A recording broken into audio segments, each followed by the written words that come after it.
Hello dear subscribers, I'll tell you how you can fix your problem. So it's just Instagram not uploading photo to your account, so how you can also fix it. So for fixing it, you just need first thing, just go to the settings. In the settings you need to find here Wi-Fi, so just open Wi-Fi.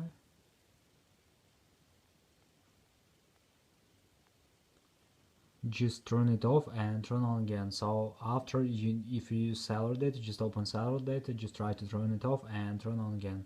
So another thing you can try to restart your phone. So just go to the general, just scroll down, just tap on shutdown, slide to power off, wait a second, and just power on the phone again. So just simple restart your phone.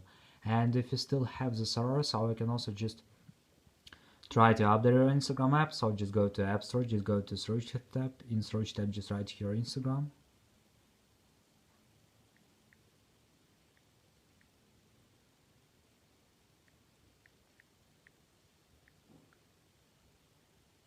And if you see here not open but update, just tap on update and wait until it will successfully install the latest updates for your Instagram application. So thanks for watching, have a nice day, subscribe to my channel, click like and bye.